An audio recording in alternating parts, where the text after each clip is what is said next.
The Kansas City Chiefs are on the brink of another legendary season, and there's no denying it. They are the team to beat this year. With a roster that's practically a mirror image of last year's championship squad, every key player in peak physical condition, every unit firing on all cylinders, the Chiefs are poised to dominate the competition once again. Patrick Mahomes, the magician behind the wheel, is showing no signs of slowing down. His rocket arm, unmatched vision, and ability to perform under pressure make him the ultimate weapon. Add in the explosive playmaking ability of Travis Kelce, who continues to be a nightmare for defenders. And the Chiefs' offense is a juggernaut that leaves opponents scrambling for answers. The Kansas City Chiefs entered the 2024 season with high expectations, bolstered by their dynamic roster featuring Patrick Mahomes and a receiving core that included Rashee Rice, Hollywood Brown, and rookie standout Xavier Worthy. However, the optimism was tempered when Hollywood Brown suffered a significant injury during the preseason opener. Despite early setbacks, the Chiefs displayed resilience, finishing with a league-best 15-2 record and securing the number 1 seed in the AFC playoffs. Let's check out some of the latest developments from the past few hours in Kansas City, including a strategic addition and the impact of injury losses that shook the Chiefs. First of all, I wanted to take a moment to ask for your help. If you like our videos, please consider giving us a like. It's a fantastic way to support us and keep our content going. Thank you for your support. Kansas City fans were eager to see the dynamic offense in action, but during the first preseason game, Hollywood Brown suffered a setback. He was diagnosed with a sternoclavicular SC joint separation, an injury affecting the joint connecting the clavicle to the sternum. Brown's condition required immediate attention. Initially, the Chiefs planned for Brown to rest and recover throughout the preseason. However, when his shoulder showed slower than expected healing, surgery became inevitable, ruling him out for the majority of the season. Head coach Andy Reid confirmed that Brown's recovery timeline extended into months, not weeks, placing him on injured reserve before the regular season began. While his absence was a blow to Kansas City's offensive depth, the team showed remarkable resilience in adapting to his loss. Despite losing a key weapon in Brown, Kansas City proved why they are perennial Super Bowl contenders. Mahomes continued to elevate his supporting cast while other wide receivers, including Rashee Rice and rookie Xavier Worthy, stepped up to fill the void. Worthy, known for his record-setting 40-yard dash time at the NFL Combine, quickly established himself as a reliable target. The Chiefs ended the regular season with a dominant 15-2 record, securing the AFC's top playoff seed. This success highlighted the team's depth and ability to navigate adversity, traits that would become even more critical as the postseason loomed. Brown made his long-awaited return in Week 16, just as the Chiefs were preparing for the playoffs. Though his role was limited initially, his presence provided much-needed depth to Kansas City's receiving core. By Week 17, he had shaken off some rust and contributed valuable snaps. In Week 18, he rested alongside other starters, focusing on postseason readiness.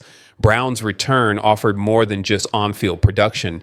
It brought experience and leadership to a unit still dealing with injuries to other key players. The timing of his comeback bolstered Kansas City's offense heading into the high-stakes playoff environment. To compensate for ongoing injuries, the Chiefs made a notable roster move before their divisional round playoff game. Wide receiver Jason Brownlee, a promising young talent, was signed to the practice squad. Standing 6 feet 3 inches and weighing 202 pounds, Brownlee brought a physical presence and potential as a catch-and-run weapon. Originally an undrafted free agent with the New York Jets, Brownlee had shown flashes of brilliance during his time at Southern Miss and in limited NFL action. His addition underscored Kansas City's commitment to maintaining depth, ensuring Mahomes had sufficient targets despite the team's injury woes. As the Chiefs close the book on their 2024 season, questions linger about their future receiving core. Here comes an incredible possibility to meet this need. Should the Chiefs consider signing free agent wide receiver Stefon Diggs? For years, Kansas City has navigated a revolving door at the wide receiver position, but the team's front office has mastered the art of adapting to injuries, departures, and salary cap constraints, ensuring Mahomes always has the tools he needs to succeed despite setbacks, including injuries to key players. The Chiefs managed to maintain offensive momentum. Their ability to adapt on the fly has been a hallmark of their success. Enter Stefon Diggs, a four-time Pro Bowl wide receiver with undeniable talent, but a history of on-field and off-field controversies. But it's not just the offense that has the Chiefs looking unstoppable. This year's defense is ready to make waves, with standout players like Chris Jones wreaking havoc in the trenches and a secondary that's sharper than ever. Kansas City's defense is stepping up to complement the high-powered offense. What makes this team even more dangerous is the experience they bring to the table. With the taste of victory still fresh from last season, the Chiefs are more motivated than ever to prove they can repeat. They've already shown they have the chemistry, the talent, and the mindset of champions, and they're not satisfied with just one title. They're hungry for more. The road to the Super Bowl will undoubtedly be filled with challenges, but with the Chiefs' resilience and depth, it's hard to imagine anyone standing in their way. This team has what it takes to not just compete, but to dominate. Get ready for another championship run. Kansas City is bringing the heat, and they're not backing down until they hoist that Lombardi trophy once again. Currently finishing a $22 million contract with the Houston Texans, Diggs saw his 2024 season cut short by a knee injury. Before the injury, however, he showcased glimpses of his elite form, earning a 79.9 Pro Football Focus PFF, receiving grade and maintaining an impressive 4.1% drop rate. Diggs' career has been marked by both brilliance and turbulence. His tenures in Minnesota and Buffalo featured standout performances, but also publicized conflicts, including disputes with coaches and teammates. The Bills' decision to trade him to Houston for a second-round pick last season highlighted their willingness to part ways despite his production. For the Chiefs, these concerns raise a critical question. Does the potential reward of signing Diggs outweigh the risks? Pro Football Focus analyst Bradley Locker recently argued that Diggs would be an ideal fit for Kansas City, especially as the team prepares for a challenging offseason. It would certainly be ironic for Diggs to sign with the Chiefs after losing to Kansas City 3 times in the AFC playoffs.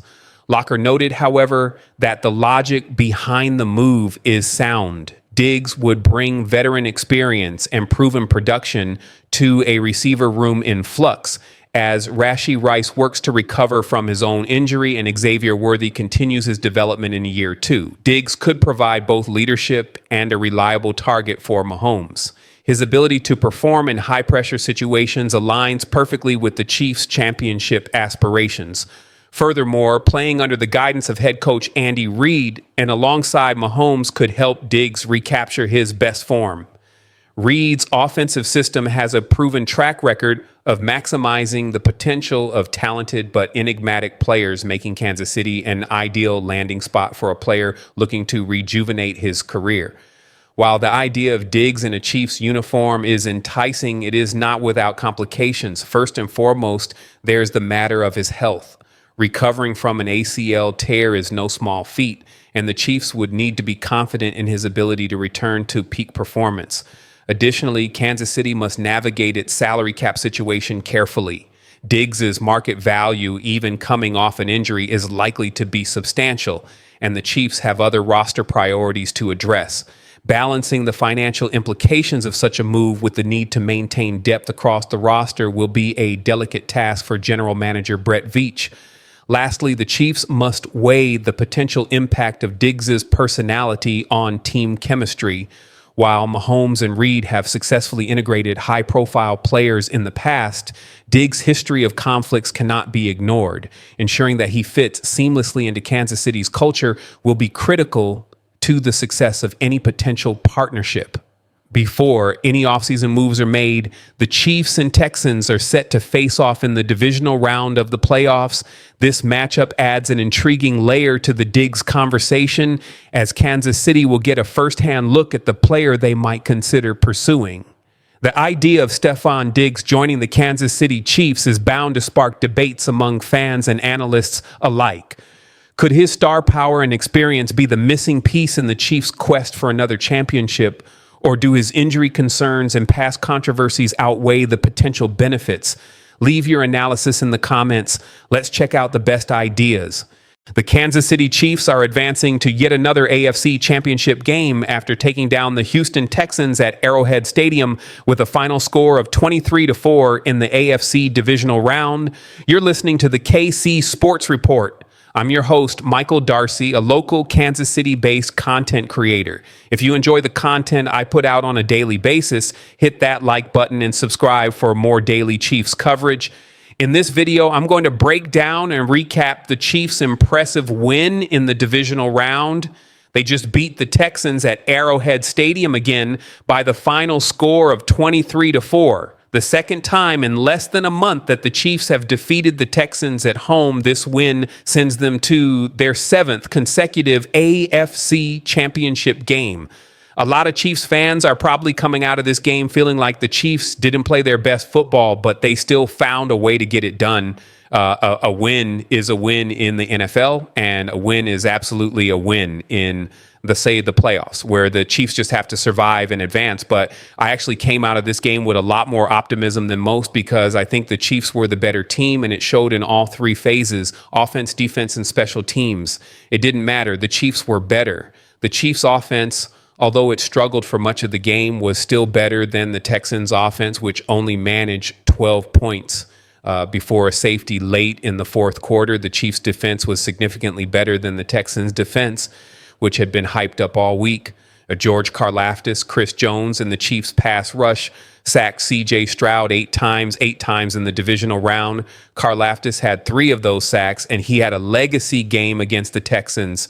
It was just fantastic. The Chiefs' special teams were also better than the Texans. Texans kicker Fairbairn missed a 55-yard field goal, an extra point, and had a field goal blocked by Leo Canal. Another field goal blocked by Leo Chenal in the playoffs. It felt like the Chiefs dominated this game in all aspects. Now, the final score may not show that. The 23-4 victory might not look like the Chiefs dominated, but if you look at the individual parts of the game, the Chiefs were better in all three phases. And one guy I want to talk about, because it seemed like everybody wrote him off for the playoffs, is Travis Kelce. Playoff Travis Kelce is here again, ladies and gentlemen, after basically having a down season. Everybody left him for dead, but Kelce had 7 receptions for 117 yards and a touchdown. He caught that touchdown pass while Patrick Mahomes was falling over and somehow still completed it. The connection between those two was special all day. Chiefs Kingdom. Your Kansas City Chiefs are going to another AFC championship game. We're watching the best Chiefs team of our lifetime, and you cannot take that for granted. Now, I do want to give the Texans some respect. They were able to run the ball much better against this defense than I expected. Joe Mixon had a phenomenal game, rushing 18 times for 88 yards and scoring the Texans' only touchdown. I wasn't expecting that from him, especially since he had been on the injury report this week with an ankle injury. So Mixon deserves credit, but unfortunately for him, it didn't end in a win for the Texans because C.J. Stroud was completely befuddled from the start. The Chiefs' defensive line sacked him 8 times, and a big reason for that is because Steve Spagnuolo called a perfect game plan. He blitzed at the right times, sent the right amount of pressure, and had guys fall back. The Chiefs' defense executed their game plan perfectly against the Texans' offense that could have beaten them. Stroud is good enough that had the Chiefs had an off day, especially with how the offense performed, they could have easily lost. This could have been a 23-14 loss to the Texans, but fortunately that wasn't the case. Stroud finished 19 of 28 for 245 yards without a touchdown or interception, but those stats are a bit misleading because the Chiefs sacked him 8 times, and outside of that drive in the third quarter, where the Texans had the ball for almost 15 minutes from halftime through the start of the second half, it wasn't going to be enough to beat the Chiefs. The Texans couldn't consistently sustain drives and turn them into points, especially with the Chiefs' defense dominating Stroud. 8 sacks is ridiculous. If you sack an opposing quarterback that many times, you're never going to lose that football game. That was evident in the final score. The turning point in this game came early in the fourth quarter. The Texans were in a 4th and 10 situation. Instead of punting, they elected to go for it, and the Chiefs sacked Stroud on a blitz, possibly by Shamari Connor. After that, the Texans just completely fell apart. If they had punted, they could have gotten the ball back with good field position and potentially gone down to score, but they didn't. And the Chiefs took advantage. So, Chiefs Kingdom, how are you feeling after this win? The Chiefs are going to yet another AFC championship game. It's hard to complain in this moment, but I know a large percentage of Chiefs fans are probably terrified about next week's matchup against either Baltimore or Buffalo. I'm really interested to see who wins that game. As for the Texans' offensive numbers, Nico Collins had an okay performance with 5 catches for 81 yards.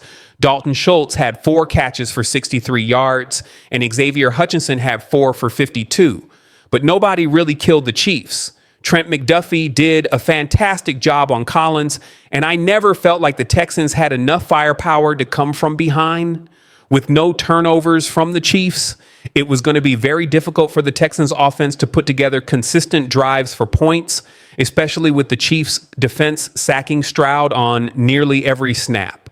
Again, the stat of the game is that the Chiefs had 8 sacks. If you sack the quarterback that many times, you're going to win the game. And that's exactly what happened. Let me know how you're feeling in the comments. Don't forget to hit that thumbs up and subscribe to the channel for more daily content. Thanks for being part of the Chiefs Kingdom.